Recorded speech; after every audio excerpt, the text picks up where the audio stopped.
Welcome to the closing beat, everybody. Happy Monday to you. How's it going? You guys have a good weekend? Hope all was good there. Maybe a little warmth for you over the weekend. We are financial advisors here at Jazz Wealth. While other advisors are playing checkers, we are playing chess. One fun thing that I got to do with one client today was strategically selling off properties. You know, a lot of you want to buy real estate and stuff. Well, imagine when you're, I think they were 57. And you're starting to think about like, hey, how do I want to sell these things off? Is there a tax advantageable way to do that? Well, we worked through that today and found numerous directions this person could go. So really, really cool. Our Wine and Wealth last week was with Eric. He was here covering the 529, and the week before I did some new tax laws for you. So if you're one of our clients, you want to jump into the dojo, check it out.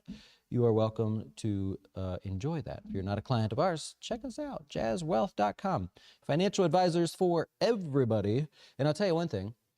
So I went to Vegas this weekend, and yeah, that's just not my town, guys. Being an odds guy, you know, just walking around and like looking at all the buildings, I'm like, oh, so nobody wins then. That's the thing. You just play a game and you lose because how do they build all these fancy things? There's like roller coasters and stuff going on everywhere. That doesn't happen if everybody's winning lots of money. So really hard for me to really get into the Vegas spirit, but had a good time there. And we'll see. Maybe I'll go back one day. Got to see a national treasure, David Copperfield. Got to meet him, go backstage. He did some tricks for us back there. Yeah, that's a national treasure, man. If you're of a certain age, you know who I'm talking about. Anyways, let's dive into the markets here today because I think this was pretty good. Now, it didn't start till later in the day, so it wasn't like, you know, the best of rally days that you can have. But let's take a look. So here's the S&P and the day's performance. If you're one of our clients, I did a class on candlesticks just to say, what is all of this? Because I show this often. And if you have been in that class or you've seen it, there's actually 3 classes. One of the things that you learn is there are only 13 different candlesticks. So it's not rocket science. There's no voodoo or magic or anything in this, but it's essentially the language of the market. It's one way to look at it, right? And so if you know that there are only 13 letters in this alphabet, then you start to dissect them and you break them into green, red, and no color. And so there are 5 green candlesticks, there are 5 red candlesticks, there are 3 with no color, which kind of don't tell you a lot. One of them doesn't anyways. And so when you look at the markets here today, you have the number 1 candlestick, right? It's the most powerful, it's the strongest. And the reason they say that is because if you're familiar with candlesticks, when the markets opened, we barely went lower, right? We're only negative for a second there, or down a little bit from the open. And so then we have a rally, which pretty much didn't happen till later in the day, and we closed near the highs of the day. And so that just shows brute, broad buying, right? Kind of like this over here. When you see that, that tends to be a sign of strong things to come. And so the reason I point that out is it wasn't one of those days where just, you know, the top 7 have their rally day. No, this was everything, broad participation. Every sector was higher besides energy, I believe. And so you like to see that. If you're an investor for the long term, you want everything lifting the markets. That's a good sign of the economy, future expectations of the economy, etc. And so the other maybe problem or question you may have is, well, are we overbought? Do the majority of stocks in the S&P right now find themselves at highs? Meaning maybe they could be overbought. It could be a little bit crazy, and that's just not the case. I often like to share this chart with you guys here to show the percentage of stocks in the S&P that are considered overbought versus the percentage of stocks that are considered oversold. If you're a contrarian, then that's why I paint a line green, because oversold to me is opportunity. Overbought is, hey, enjoy the ride, maybe consider taking some profits, maybe keep a closer eye on those positions, whatever. Well, right now only 39% of the S&P stocks are overbought. That's great. That's not too bad, right? Remember we said the S&P doesn't like to have a lot of its stocks overbought. That has led to a pullback here. It led to a pullback here. It led to a pullback here. There's no guessing. It definitely did that. I've shared it with you as we go. And so this is good news because you have broad participation. It means you have more than just 7 stocks lifting the market. And even though that didn't happen till like 3 o'clock today, that's pretty cool, right? Something that we want to see hopefully continue. So really, really neat there, personally, I think. Now, in the S&P, it is, well, in all stocks, it's earnings season, right? We have currently, as of now, had about 25% of all S&P companies report their earnings, just a touch more. Of that, we track how many of them beat earnings versus expectations. At the moment, there are 70% of them that have beat earnings. Then we compare that to the average, or most analysts do, and the 5-year average is 77%. So it's not great, right? We're currently trending just below average. The part that I have a problem with is we were expecting earnings growth of about 1.5%. So you add it all up together and you go, the S&P as a whole grew by 1.5%, the earnings of those companies. Right now we're trending at negative 1.5%, just about. And so not the greatest of earnings seasons so far, but there's still time. This week alone, there are over 100 names in the S&P that will report.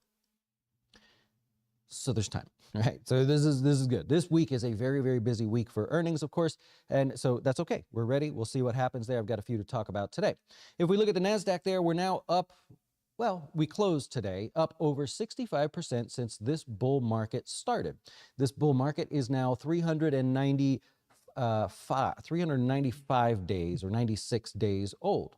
The average bull market for the NASDAQ, going back as far as it can, because it's not, incredibly old there, the average bull market is 163% over 800 days. It's actually an odd number. It's like 795, 799, somewhere in there. And so as long as you have broad participation in the NASDAQ, then you said, well, this is good. We can have our pullbacks. Don't get me wrong. We're going to have down moves just like in here. You can have a series of down days, a bad week, whatever. But overall, bull market still very much intact, still going strong. Well, let's go to the Dow real quick. 177 points on the Dow. That's going to be new highs for them as well. Over into gold world, a little bit of a rally, a little choppy to me if you ask, but oil is interesting. Remember, we talked about this last week before I left. It's kind of choppy, a little difficult to understand what's going on. That has since changed. A little bit of a rally in oil and a natural pullback here today. If you ask me, so that's fine. Let me go back to the market here real quick, just for a second. Today started with the norm. So you wake up and you're like, oh, great, mostly just tech and consumer discretionary stocks like Amazon, whatever, higher. So when the markets opened today, it was like, it's just another one of those days. But by 3 o'clock, big, broad participating rally there. Here's what it looked like.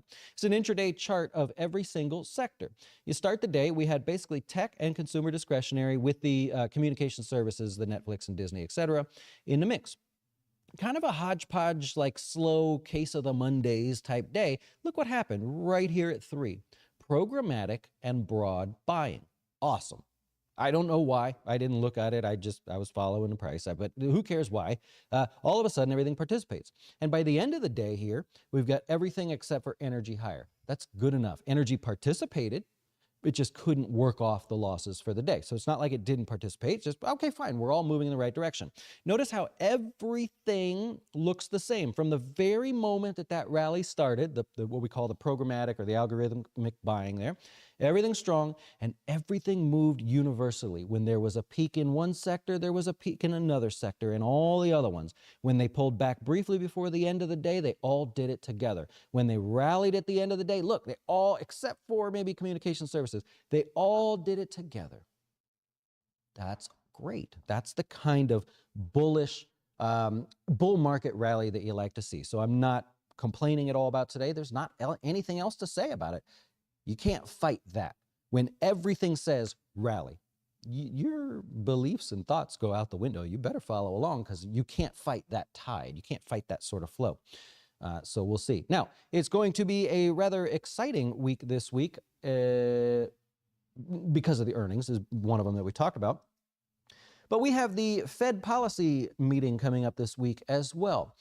It does not matter what they say or what happens at this Fed meeting. There is almost no expectation of there being a cut in rates, or a change of any kind, up or down, right? 97% chance that things will just remain the same. So what does that tell you? It tells you that the focus is on what do they say about the March meeting? Remember last week we talked about the March meeting being the exciting point there. Well, There's still a little bit of a question mark here. If we look at the March rate cut probabilities, we find ourselves with only a 46% chance of there being a rate cut. Remember, just a month ago, if you look down at the bottom there, just a month ago, 73% chance of a rate cut. So we've lowered our expectations. Maybe they won't do anything in March. There's a 52% chance that they keep things as is and make no changes at all. So that tells you that this Wednesday, when they make that decision, our focus is on what do they say, right? The decision they make now doesn't matter. What do they say? That's what we care about, right?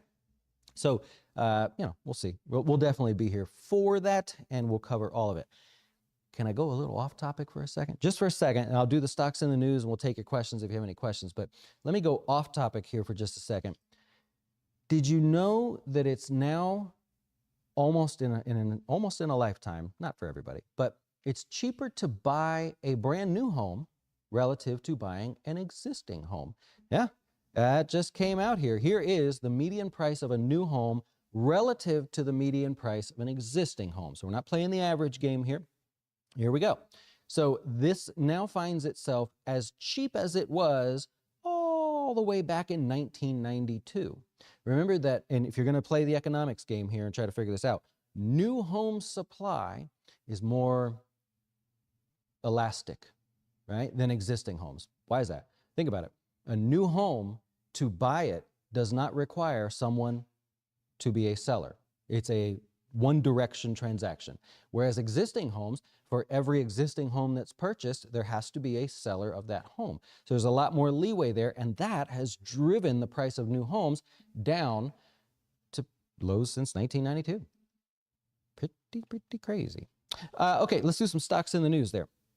We'll go over here. All right, AMD, right? AMD is up first there. Elon Musk saying that he's going to be buying the chips from AMD. It doesn't matter. See, it didn't really do much to the stock because why? AMD had a great little rally. All was going good. Hey, we just have a nice little rally going, and all of a sudden it's off to the races. Stocks don't like to do that. Nothing likes to do that. The price of homes, cars, whatever, when they get parabolic, it's hard to keep that momentum going. We're running up an increasingly steepening hill.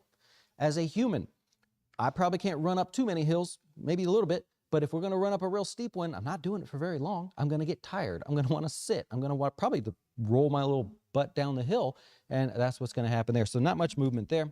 Boeing, I don't know how it can get worse for these guys. This is funny, but the Wall Street Journal said that the Alaska Air jets that had the door plug in them, that they're finding that many of them probably left the factory without the bolts that have been in question, right? So I don't know. Just bolt them back up. Let's get to work. Lockheed Martin here is going to eliminate about 1% of its total workforce there for Lockheed Martin. So that's all fine. I spent some time on SoFi today. I thought that was a rather big move for SoFi considering their earnings. They did beat on earnings there. They raised their guidance, very positive going forward. Total deposits for SoFi up $2.9 billion. You think there's some people moving some money into those high interest savings accounts? Yeah, $2.9 billion. They made like $500 million off of that, by the way, and the rest of the deposits. The reason I kind of thought this is a little overdone here initially, little bit of concern. If you go through the segments of the company, there's not much that they do. It's pretty straightforward. Student loan originations. New student loans came in at $790 million. That's a miss. We were expecting about $1 billion. Didn't get there. Home loan originations, $309 million. That's a miss. Expecting more, about $500 million. Personal loan originations, $3.2 billion for people taking out. I don't want to tell you why. I just need a loan to do whatever it is I'm going to do at the interest that you're going to charge me.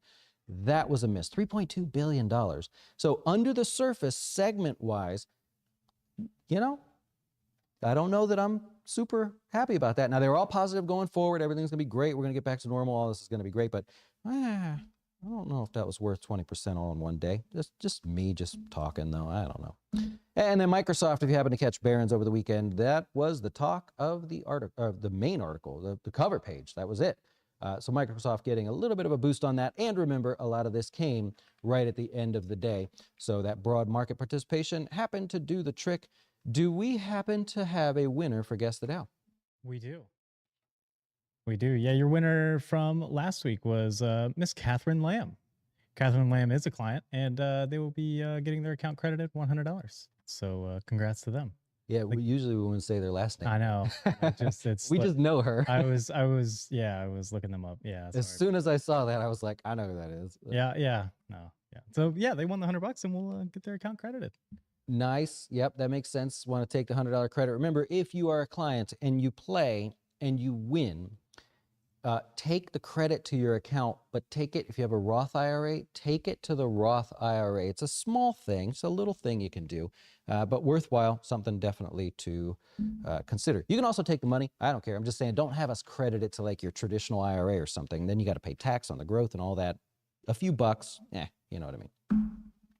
All right, so let's take questions. If you happen to have any questions there, happy to help you there. Nice, always wanted to know what the candlesticks meant. Yeah. Actually, I think even if you're a client or a research member, those classes are available. Kind of fun, you know. Now, the trick here is don't think there's much like sorcery. There's no like secret holy grail thing.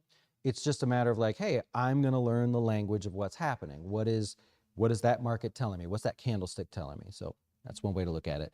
The younger crowd tends to look at it and go, you mean to tell me that when this happens, then 90% of the time, the next day is going to be green too? Yeah, but anything's possible, right? So that's it. Doc says, can you only make a profit on a stock when you sell it?